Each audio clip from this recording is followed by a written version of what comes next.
Hello and welcome to IBTimes TV. I'm Leanna Brinded, Deputy Business Editor for the International Business Times. Joining me now is Patrick Cheetham. He's the Chairman of Tertiary Minerals.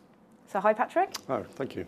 Hi, well thanks for joining us. So this is a really important subject to actually talk about, because when we think about energy and commodity security, we usually think of oil, gas and all those former sectors. However, when it comes to industrial minerals, how important is it to the way we live our lives? Okay.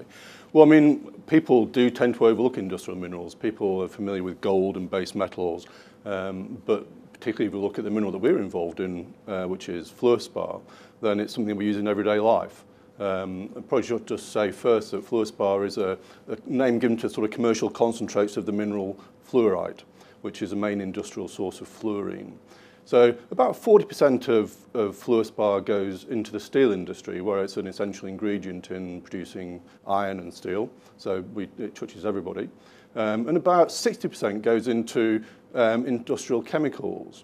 But if we look at things like fluorochemicals and fluoropolymers, then they touch our lives every day. So for example, if we take the first hour of someone's day, they might get up and brush their teeth, and we see Fluorspar in toothpaste, producing fluorine for also tooth decay. And then you get up, you might go and look in your fridge for breakfast, and the refrigerant gases that are making your fridge cold are fluorine based. And then so say you fry some bacon, and then the non-stick on your frying pan is fluorine based as well.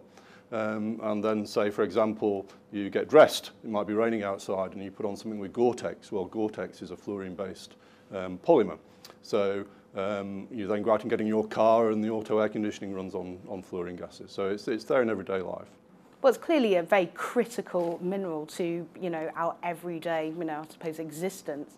So how has the industry changed over the last decade, especially factoring in the China control over exports? Sure. Well, China has always been a major producer of Fluorspar.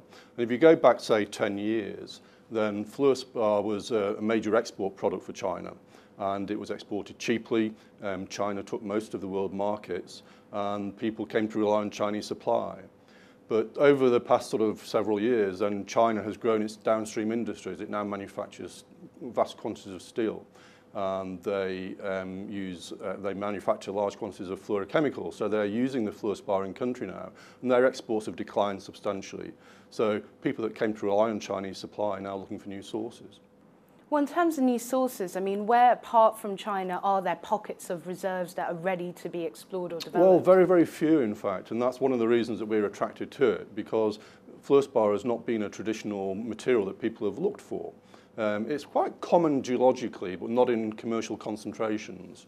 So we've deliberately looked to those places where Fluorspar is consumed to develop our projects. So we've developed projects in Scandinavia, because the European market and also the North American market are the two largest sectors outside of China for consumption. So we have our Scandinavian projects, and we've just recently acquired a large project in Nevada. And so we're looking to develop these projects. Great. So, I mean, in terms of in the EU or in the US, what kind of, I suppose, have there been any incentives or a push from government or sectors to try and get this developed to obviously relinquish the stronghold from China? Yeah. Well, interestingly, Fluorspar is considered to be a strategic mineral both in Europe and in North America and in the States. In terms of actual policy, then, if we look in the EU, then in 2010, they declared Fluorspar to be one of 14 strategic minerals where they saw problems in supply in future, and whereby they are now introducing policies to try and encourage new mine developments in Europe. In Sweden, and our Storuman project is recognised as a deposit of national interest. And of course, Fluorspar is considered strategic in the US because it's used in defence industries, and it's also used in a minor way in the manufacture of nuclear fuel. So it's certainly a very strategic mineral, and the policies are now starting to emerge that will help us, I think. Well, when it comes to obviously the challenges to develop these, obviously one of the main points was to actually find where the reserves are. But now we've got past that, and you say there's policies coming into play that will really help the industry. What other kind of, I suppose, benchmark milestones that you really have to overcome?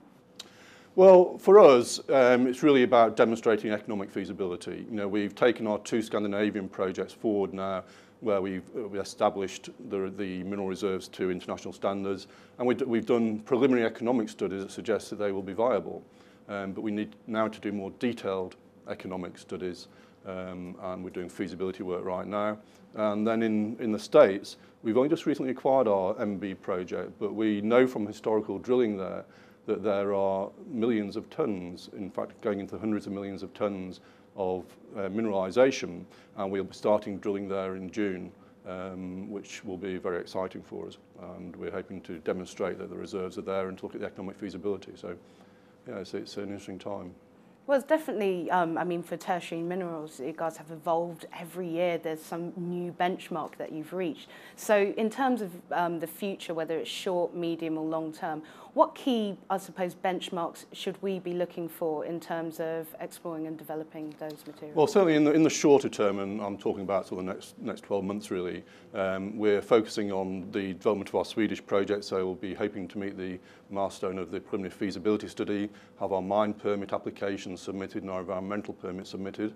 And in the MB project, it'll be our first drilling program starting in June, so we hope to develop you know, internationally compliant mineral resources from that work, and a lot of people are looking forward to those drilling results. So. Fantastic. Well, thank you very much for joining us. Okay, well, thank you very much.